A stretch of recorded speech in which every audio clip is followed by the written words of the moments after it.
en 1982, j'ai eu un accident dans lequel je suis mort. Alors que je m'évanouissais, j'ai senti tout devenir sombre. Je me suis retrouvé à marcher dans un tunnel sombre, et une sorte d'être me prenait. Alors que nous marchions dans ce tunnel froid et sombre, j'ai commencé à entendre des cris et des gémissements horribles, et une peur intense grandissait en moi. Je savais que, bien que mon corps soit déjà mort, j'étais d'une certaine manière encore en vie en ce lieu. J'ai vu de grands serpents se déplacer tout autour, et toutes les personnes criaient pour de l'eau. Bientôt, nous sommes arrivés à un plateau ouvert, qui avait de nombreuses chambres et divisions, chacune contenant des personnes différentes à l'intérieur. J'ai commencé à crier de terreur, implorant Dieu pour sa miséricorde. Seigneur, souviens-toi de ma vie, et pitié. Une terreur pure saisissait mon âme, et toute ma vie passait devant mes yeux. Alors que nous approchions d'une porte, j'ai crié à nouveau, et pitié de moi, mon Seigneur, et pitié de moi. Je te supplie de m'aider, aide-moi Seigneur. Soudain, il y eut un silence, et j'ai entendu une voix forte dire, arrête. La voix a secoué tout l'enfer, et l'être qui me tenait par la main m'a libéré. Je ne suis pas le Dieu des adultères, je ne suis pas le Dieu des fornicateurs, je ne suis pas le Dieu des menteurs. Pourquoi m'appelles-tu Seigneur, si je ne suis pas un Dieu de ceux qui se vantent, Luc 6h46. J'ai eu l'impression que j'allais être détruit, mais à mesure que les moments passaient, la voix de Dieu devenait plus douce. Viens, et je te montrerai les choses qui se passent en ce lieu qui attendent tous ceux qui n'ont pas été disposés à suivre mon chemin, et qui ont marché après les imaginations de leur propre cœur. Nous sommes ensuite allés dans un endroit où j'ai vu une femme assise dans un rocking chair. Il y avait encore des gémissements terrifiants venant de partout. Au début, elle semblait bien, mais ensuite son corps s'est transformé en sorcière, et elle a crié d'agonie, brûlant dans les flammes. Elle a supplié pour la miséricorde, mais le Seigneur m'a dit, le salaire du péché, c'est la mort, et ceux qui arrivent en ce lieu n'en sortiront jamais, Romains 6h23. Le Seigneur m'a montré de nombreuses personnes désobéissantes, beaucoup qui faisaient autrefois partie d'une église chrétienne. Ils criaient et imploraient pour la miséricorde, mais il n'y avait pas de miséricorde. La miséricorde ne peut être trouvée que tant qu'une personne est encore en vie sur terre. Une fois que les gens sont morts, la miséricorde ne peut plus être atteinte, comme il est dit. Il est réservé aux hommes de mourir une seule fois, après quoi vient le jugement, Hébreux 9h27. Jésus m'a aussi montré un endroit avec une sorte d'huile bouillante, et il y avait des gens qui souffraient à l'intérieur, brûlant dans les flammes et essayant de sortir. Mais les démons les repoussaient à l'intérieur. Nous avons marché jusqu'à arriver à un endroit où se trouvaient des gens qui avaient autrefois écouté la parole de Dieu, mais n'avaient jamais voulu se repentir. J'ai même vu des pasteurs, des évangélistes, des croyants et des missionnaires. Ils étaient tous là pour différentes raisons. J'ai vu un pasteur qui n'avait jamais cru en la puissance du Saint-Esprit, en parlant en langue, en guérissant, ou en le baptême du Saint-Esprit, Marc 3h29. Il implorait la miséricorde, et juste une chance de plus pour dire au monde que parler en langue c'est réel, que le Saint-Esprit est réel, et qu'il y a une vraie liberté dans l'Évangile. Mais il était trop tard pour lui. Il ne pouvait jamais s'échapper, même s'il était pasteur. Sa chance de se repentir n'était possible que sur terre. J'ai aussi vu un missionnaire, en enfer. Il était là parce qu'il avait demandé de l'argent pour ouvrir une mission en Afrique, mais il avait gardé la moitié de l'argent pour lui-même. Maintenant, il implore la miséricorde, et une autre chance de rendre l'argent qui n'était pas le sien. Quand il a vu que Jésus ne pouvait pas l'aider, il a maudit Jésus. J'ai vu des gens qui étaient autrefois dans l'église louant Dieu. Maintenant, ils crient seulement pour la miséricorde pour leurs péchés non repentis. Ils ont perdu leur chance de se repentir après leur mort. J'ai vu des pasteurs là-bas qui volaient les dîmes et les offrandes de leurs églises. Ils ont également supplié d'annuler tous leurs mauvais actes, mais il n'y avait plus de chance. Ceux qui meurent sans Jésus-Christ vont en enfer, et ceux qui meurent avec Jésus-Christ vont au ciel. Beaucoup de gens croient que mourir signifie simplement arrêter cette existence, l'annihilationnisme. Mais votre vraie vie commence, soit dans la gloire de Dieu, soit dans une condamnation éternelle et la honte, Daniel 12:2. Vous faites ce choix en ce moment. Nous devons tous méditer soigneusement sur où nous passerons l'éternité. Voulez-vous passer l'éternité en enfer ou dans la gloire de Dieu? C'est votre choix. Nous avons continué à marcher vers un autre endroit terrifiant où il y avait des démons de tout type, forme et forme. Certains n'avaient qu'un bras, un œil et une jambe sabotés. Leur visage était comme la moitié d'un visage humain, mais le reste était juste vide. J'ai demandé, Seigneur, qu'est-ce que c'est? Et il a dit, ce sont des démons de destruction, dans les maisons de tous ceux qui sont perdus. C'est le démon qui détruira et détruira sans repos, jour après jour. Le tourment dans cet endroit est si terrible. Les âmes se souviennent toujours des choses qu'elles ont faites sur terre. C'est comme dans la parabole du riche et de Lazare, Luc 16-19-31. Le riche se souvenait qu'il avait un père et 5 frères. Vous vous souvenez de toutes les choses que vous avez faites dans votre vie, bonnes ou mauvaises. Vous vous souvenez de tous vos proches, et c'est une partie du tourment, car vous ne voulez désespérément pas qu'ils entrent en enfer aussi. Aujourd'hui, il y a beaucoup de gens qui prêchent l'évangile, avertissant ceux sur terre de se repentir. Le seul qui peut vous sauver est Jésus, qui est à la droite du Père, prêt à vous sauver. Le salut ne se trouve en personne d'autre, car il n'y a pas d'autre nom sous le ciel donné aux hommes par lequel nous devons être sauvés. Acte 4, 12. Faites confiance à Jésus seul. J'ai été témoin d'une femme avec 2 enfants qui criaient sur leur mère. Pourquoi? Pourquoi ne nous as-tu pas emmenés à l'école du dimanche? Pourquoi ne nous as-tu pas permis d'aller à l'église? Ils l'ont maudite parce qu'elle ne leur avait jamais permis d'entendre l'évangile. Même aujourd'hui, je ressens toujours de la douleur et de la terreur dans mon âme quand je me souviens qu'il y a même de jeunes enfants en enfer. J'en ai vu certains entre 12 et 14 ans. Ils regrettent aussi beaucoup de choses qu'ils ont faites sur terre. De nombreux chrétiens disent ignorants que les enfants ne peuvent jamais être perdus parce qu'ils sont si jeunes. Mais je vous dis, si un enfant peut distinguer entre le bien et le mal, et qu'il ne marche pas dans les voies du Seigneur, ils peuvent aussi arriver dans ce lieu de tourment. Proverbe 22 verset 6. Dans la Bible, il est dit, « J'ai vu les morts, grands et petits, se tenant devant le trône, et des livres ont été ouverts. » Un autre livre a été ouvert, qui est le livre de la vie. Les morts ont été jugés selon ce qu'ils avaient fait tel que enregistré dans les livres. Revernard en 2012.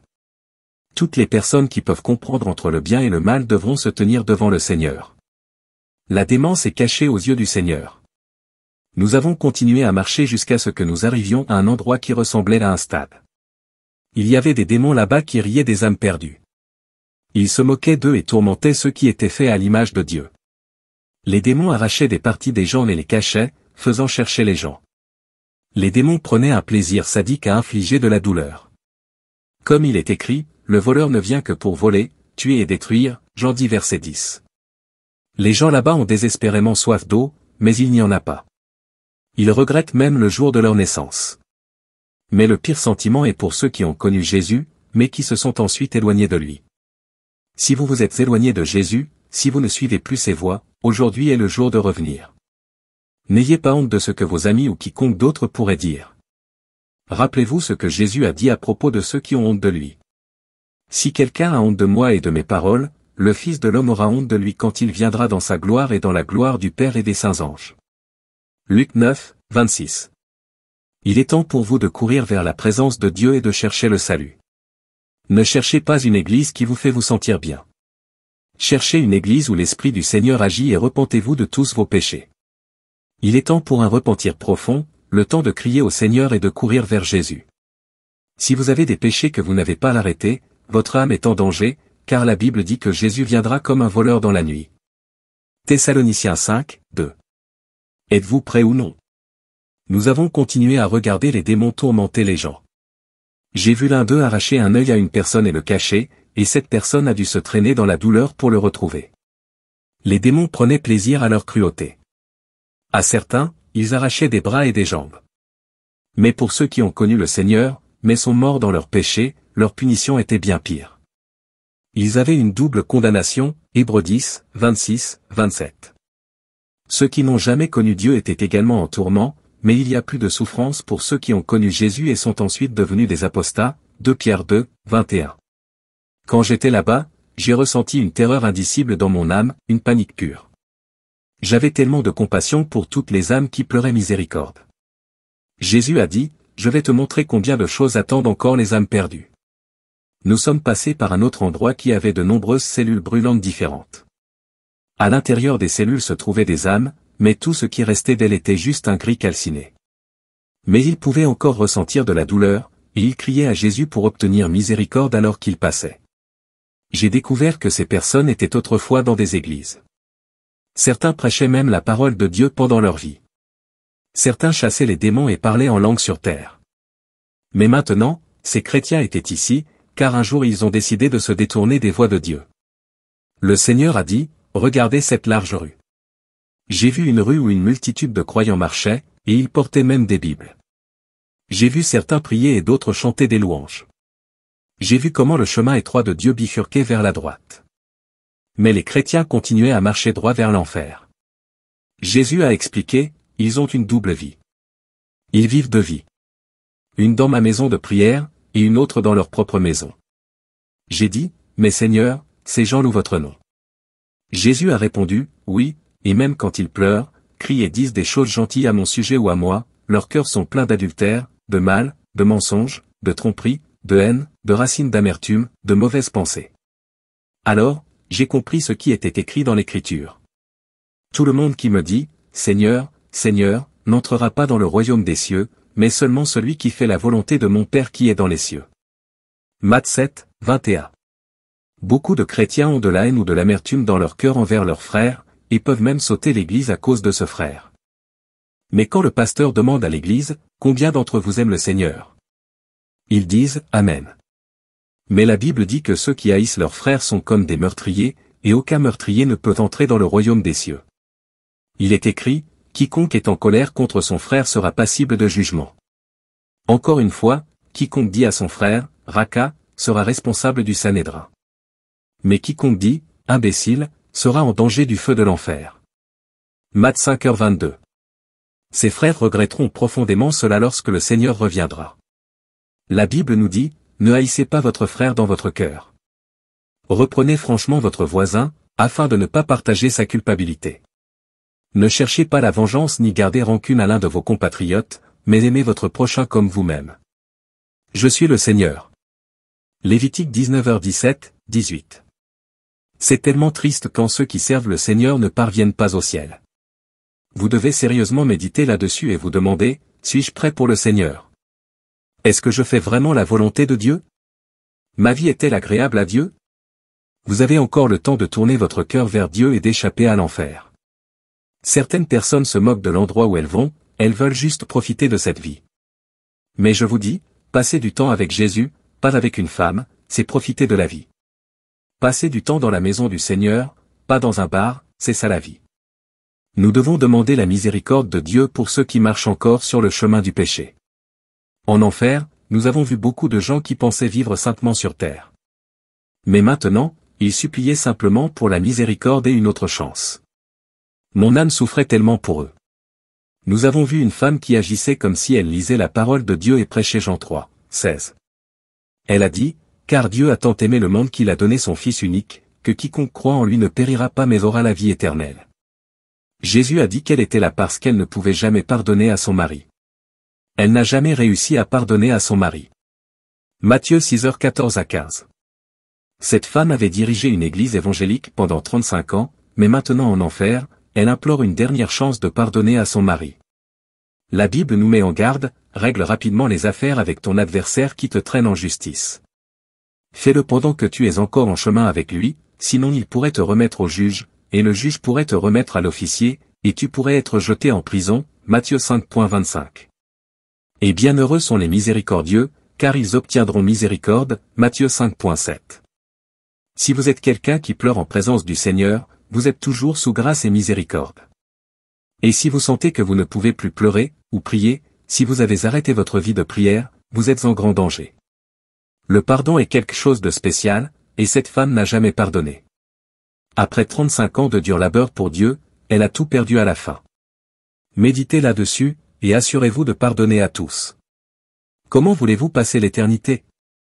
Mon frère me disait souvent, le jour où je mourrai, j'irai en enfer et laisserai les démons me tourmenter. Heureusement, il s'est repenti de cette croyance folle, car le jugement de Dieu l'a atteint. Pendant l'enregistrement de ce message, il est actuellement allongé, malade du sida. Il a supplié Dieu pour une chance, et il a finalement tourné son cœur vers Jésus. Il ne pense plus de la même manière, et ne veut pas aller dans ce lieu de tourment. Heureusement, mon frère a accepté Jésus comme son sauveur. Mon frère a eu de la chance. Il savait qu'il ne lui restait pas beaucoup de temps, mais la plupart des gens ne savent pas quand ils vont mourir. Jésus et moi avons continué à marcher jusqu'à ce que nous arrivions à un groupe de personnes qui se disaient chrétiens évangéliques. Jésus a expliqué pourquoi ces hommes étaient en enfer. Dans le quartier où il vivait, il y avait un ivrogne qui était devenu chrétien. Un jour, sa femme est tombée gravement malade. Il a commencé à aller de porte en porte chercher de l'aide pour l'emmener à l'hôpital. Lorsqu'il est arrivé chez un chrétien, il leur a dit, « Ma femme est très malade. J'ai besoin que vous me prêtiez de l'argent pour l'emmener à l'hôpital. » Mais les chrétiens lui ont dit, « C'est ce que tu dis. Non, nous n'avons pas d'argent ici. » Lorsqu'il est allé chez un autre chrétien, ils ont également refusé de l'aider. Finalement, la femme de l'homme est décédée. Un des chrétiens a dit, « J'ai bien appris une leçon à cet ivrogne, il voulait juste de l'argent pour se saouler mais il ne m'a pas trompé. Je ne lui ai pas donné un sou. » Maintenant en enfer, ils sont en feu et tourmentés et regrettent profondément leur mal. Matthieu 23, 31-46. Ces hommes étaient avec des pièces et brûlants. Leur peau tombait de leur corps et il n'y avait pas de fin au tourment. Ils se souviennent de tout le mal qu'ils ont fait. S'il vous plaît, écoutez-moi attentivement. J'étais aussi un chrétien évangélique. J'ai prié pour les malades et Dieu les a guéris. J'ai prié pour les boiteux et Dieu les a relevés. J'ai chassé les démons et j'ai parlé en langue nouvelle mais j'avais un esprit de vanité qui me faisait voir mon pasteur comme spirituellement plus petit que moi. J'ai vu beaucoup de miracles dans mon ministère, plus que mon pasteur. Mais j'ai commencé à penser que c'était moi qui faisais les miracles. Dans ma vanité, je pensais que j'étais super doué, quelqu'un de spécial. Je ne comprenais pas que c'était la miséricorde de Dieu qui était dans ma vie.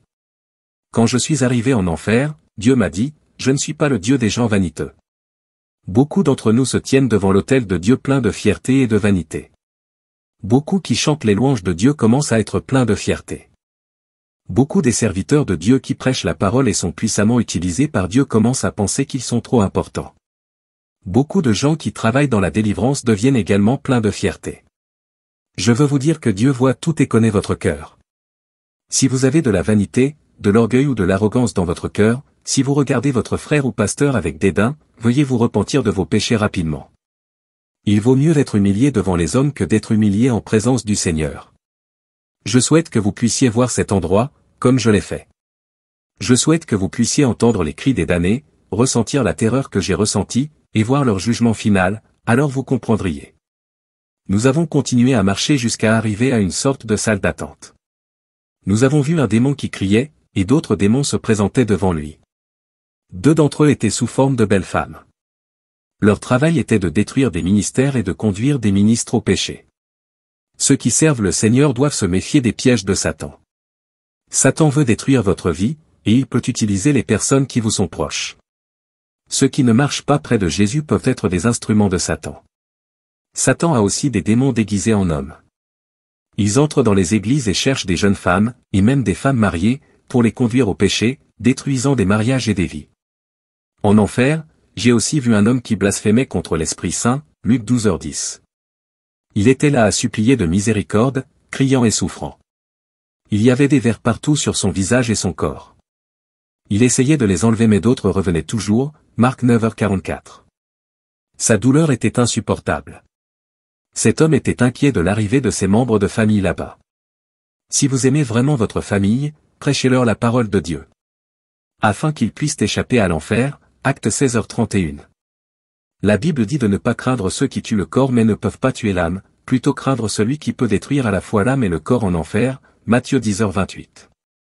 Les chrétiens doivent se rappeler que même s'ils peuvent cacher la vérité aux pasteurs, diacres, anciens et à la congrégation, ils ne peuvent pas se cacher de la présence du Seigneur. Comme il est écrit, où pourrais-je aller loin de ton esprit? Où pourrais-je fuir de ta présence? Si je monte aux cieux, tu es là. Si je fais mon lit dans les profondeurs, tu es là. Si je m'envole sur les ailes de l'aurore, si je me pose de l'autre côté de la mer, même là, ta main me guidera, ta main droite me tiendra fermement. Psaume 139.7-10. Cela peut sembler faux, mais de nombreux chrétiens finissent en enfer à cause du mensonge. Les chrétiens mentent souvent négligemment à l'église et n'y pensent pas. Le pasteur peut leur poser une question, et un membre lui ment simplement, mais nous devons nous rappeler qu'un simple mensonge est ce qui a poussé Dieu à tuer Anania et Séphira à l'église, Acte 5, 3, 10. De nombreux chrétiens sont en enfer parce qu'ils ont simplement menti au pasteur. Ils ne se rendaient pas compte qu'ils mentaient à Dieu, et la Bible nous met en garde, aucun ivrogne, aucun adultère, aucun fornicateur, aucun menteur n'héritera du royaume de Dieu. Apocalypse 21.8, 1 Corinthiens 6.9 à 10. Vous devez savoir que même si vous prétendez être chrétien, vous pouvez quand même être impur devant Dieu si vous continuez à pécher. Personnellement, j'étais utilisé par Dieu, mais j'avais encore de la vaine gloire dans mon cœur. Matthieu 7.21 à 23. Il est encore temps de vous repentir et de renouveler votre cœur et votre esprit. Si vous êtes un chrétien tiède, en train de régresser, ou menant une double vie, inclinez maintenant votre tête devant Dieu, et implorez son pardon, soyez prêts à vous détourner des mauvaises actions. Si vous ne connaissez pas Jésus, priez maintenant, et demandez-lui pardon. Invitez-le dans votre cœur, acceptez-le comme votre sauveur. Ne perdez plus de temps, et ne soyez pas un chrétien qui finit en enfer. Amen. Veuillez partager ce message avec autant de personnes que possible, le Seigneur compte sur vous. Merci.